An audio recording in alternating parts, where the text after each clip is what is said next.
Hey guys, Scott and Nate from PlayYourCourt.com, and today we're going to show you the first of 3 tactical mistakes we see a lot of beginners make.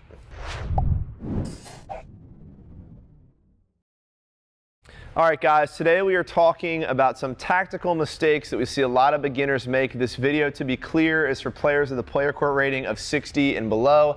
If you're not in our community, I really don't understand why. It's $5 a month. It's basically free. $5. We give you all of the amazing things you could ever want. So join if you haven't already. But if you're not in the community or familiar with our rating system, a PlayYourCourt 60 is the equivalent of about a USTA 3.5. So we're really talking to beginners up to 3.5 level players.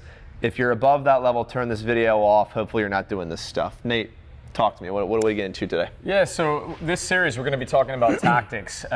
In video 1, we're going to be covering moving forward and attacking the ball, or the reluctance to move forward and attack the ball.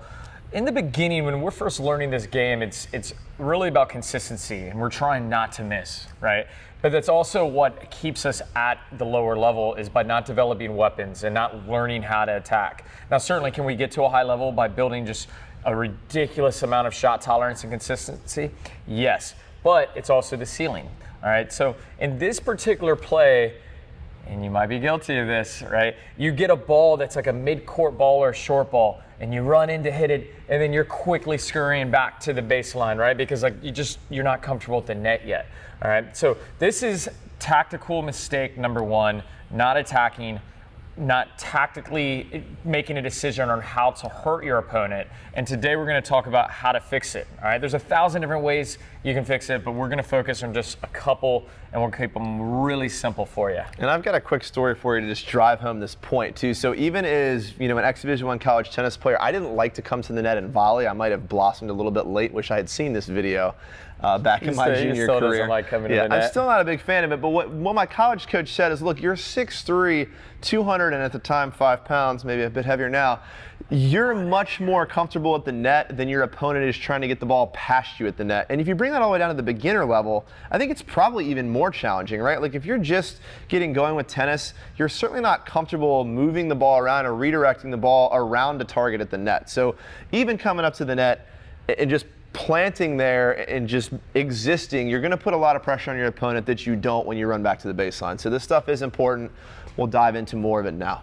All right, so the first thing we're going to do is we're going to show you kind of the culprit, like what is the mistake. All right, we'll check that out now. All right, guys, what you're going to see here is Scott and I really just focused on staying consistent. We're not doing a ton with power. I've got my trusty Continental grip, my teaching grip, right? But at some point through this rally, Scott is going to give me a short ball, and then we're going to see the mistake is that I'm coming in, I poke at it, and then I'm desperately trying to get back to the baseline.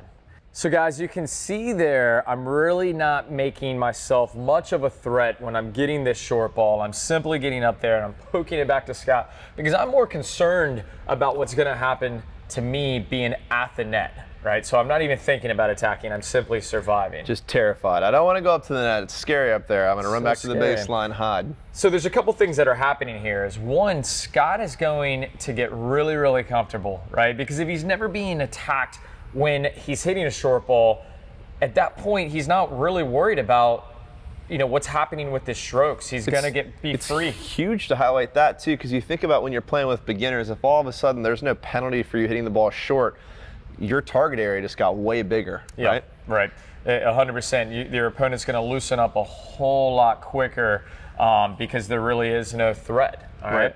So now let's reverse it, but let's say now on that ball, I've decided to tactically be more aggressive, okay? And then the first one, this one's going to be a lot, it's a little obvious. You've probably heard it, but it's worth repeating. For sure, especially at the beginner level. The beginning level, yeah. So what we're going to talk about is attacking your opponent's weaker side, okay? Almost always the backhand if we're talking about players at 3-5 or below, right? It definitely is. Be careful though if it's a lefty. It's amazing how many players I work with. They're like, I was like halfway through the set and I realized she or he was a lefty.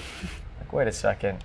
But yeah, that's going to happen. So on this tactic, you're going to get up to the short ball and you're simply going to commit. All right, and that is the problem here about moving to the net. It's not just as easy as going down the line to the weaker side, All right, it's about committing to it. A lot of times what's happening is that we're hitting to the weaker side and we hit it at like 40%, and then we basically watch it and we get past anyways, and we go, that didn't work, I'm not going back in. You have to commit. All right, so if you're committing to going in, we start getting one of two things happening. Either we're hitting a bigger, heavier to the target and we're making the target bigger, right? Or we're making our target smaller and we're hitting more towards the lines, right? We're being more accurate, all right? And that always brings in one of my favorite sayings. I don't know what your favorite saying is. What is your favorite saying? You can hit hard and you can hit at the lines, but you can't do them at the same time. That's a nice saying. Yep. All right, so we're gonna check out this. Internet. We're gonna check out this tactic right now, and what you're gonna see here is I'm going to be a lot more aggressive working to that side. All right, and I'm gonna point out when we get in the demo, I'm gonna point out a little something about the split step to see if this helps. We'll try it. Nate's way more suited for beginner demos than more sophisticated, so hopefully this goes as well as the first one. Yep, here we go. Just fell flat. Just hear that? Like just crickets. All right, guys, same scenario here. Scott and I are focused on just keeping the ball in play. We're both focused on keeping the ball nice and deep. And at the beginner level, this is what we're seeing. Like, consistency is often what wins.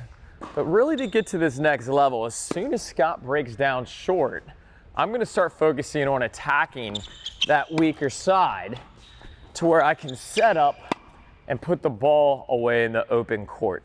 So channeling your inner beginner there, huh? Was Like that a that? continental forehand Continental grip? forehand. Wow. Teacher's forehand. All right. All right, guys, so there, the strategy is pretty clear, right? Like, I'm just moving forward on that short ball, but I'm committed, right? I'm not hitting and waiting to see if it's good enough. I'm just closing in. So I think sometimes what happens is this service line, this white line is like, stop and see what happens. And we don't really want that. I know that's kind of tough. Gotta commit. Yeah, you got it. If you commit and you continue forward and you focus on that split step at contact as opposed to the age-old, like, stop at the service line, you're gonna be able to cut off the angles better, all right? And it's kind of predictable that you were going cross court there, right? Yeah, and guys, to really dumb this down, particularly at the beginner level, we just don't know how to hit the ball down the line yet with any sort of consistency. So when Nate approaches there, and I know in the demo, Nate put a little more pressure on me, even if you get a short ball and you drive it just to the backhand side where they're not moving a whole lot, you can pretty much expect at the beginner level to see a ball back either cross court or more towards the middle. At the higher level, we might teach you, hey, you've got to shade and cover the line because they could burn you down the line. That's not at all the case yet at the beginner level. Yeah, well said, man. So there you can really sit on that cross court because that's the one, remember, they're not trying to miss either. All right. All right, tactic number 2, all right, we're a little bonus here. This is my favorite. Yeah, so here, if you're just not comfortable with the net and you're like, hey, cool, like I'm gonna poke at that ball all day because I'm just not coming in a volley, we're gonna show you now how to get your opponent to the net. That's right. All right, so this tactic, we're gonna be doing a little pull and push. All right, we talk about this in another video, but in this series, what this refers to is Scott's gonna break down on the short ball, and what I'm gonna do now is I'm going to pull him in. So we need some backspin, right? We need some slice. If you don't have a slice forehand, slice backhand, this will not apply to you. You cannot do it with topspin because the ball is gonna sit up, all right? But and this is bonus material. It might be a little bit more advanced if you're a beginner saying, I have no idea how to slice. We cover that in other videos. Yeah, 3-0, 3-5. Some of you guys, 3-5, you guys got a slice? Yeah, they got I hope so. All right, so you're pulling them in, right? And now, because you're going to backpedal, you want to get back at the baseline. Now, as they come in, as you drop back, they're susceptible to the lob, and you're going to do that push. You're going to push them deep, or you can take the passing shot. All right, you want to demo this? Yeah, let's do it. All right, let's go. All right, guys, same scenario. Scott and I focusing on consistency, but I'm looking for that short ball. And if I get it, now I'm gonna go pull. Oh yeah. All right, now I'm going push. Oh no. With the big lob over his head. So there, I don't have to be at net. I'm gonna pull him to net, assuming he doesn't like it up there either.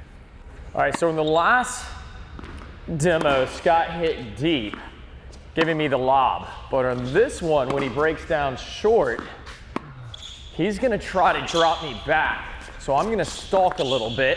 Oh, I see it, and now I've got the easy pass. Oh. Able to expose the open court. Guys, sometimes the best tactic you can use is the one you're most afraid of. If you don't like being at the net, simply get your opponent up to the net. Okay, so when they break down short, if you just aren't comfortable approaching and going in, go ahead and drop them short. Okay, and with the slice, you can notice I'm just basically blocking it.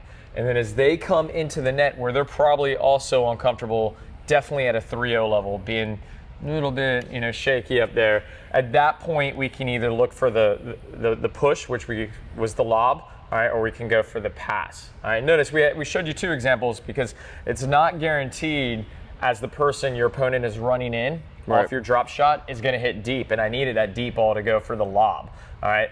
Sometimes they're going to go to look to pull you back in, and that's where you're just going to stalk. They're getting to the ball late, rack it up. How much can they hurt you, right? So as they go to chip and leave it short, you're right there. You're looking to stalk and put that passing shot away. For sure. And guys, just to put a pretty bow on this thing, we're giving you 2 solutions here, right? What we don't want you to do is run up to the ball, hit it back deep, and run back to the baseline. When you get that short ball, we just want to see you do one of 2 things, right? We want to see you either force the pressure on your opponent, hit to the weaker side, and come into the net.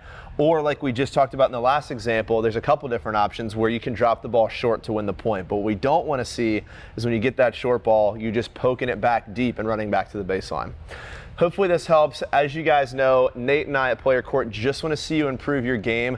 We don't know a ton about your specific skill level, and obviously this video and this information is for really, lower level players. So if you're playing at a 4-0, 4-5, different type of skill level than this, then we need to know a little bit more information so we can send you custom video instruction. And that's actually what the Play Your Court community is all about. So do us a favor, click the button of the link below, answer some questions for Nate and I about your specific skill level. Not only are we going to send you weekly video instruction on the very specific things that your skill level needs, we're also going to pair you with evenly matched players in your area so that you can get out on the court and practice all this stuff. Just click the button of the link below. We'll get you signed up in the community, and we'll get you improving your tennis game in no time.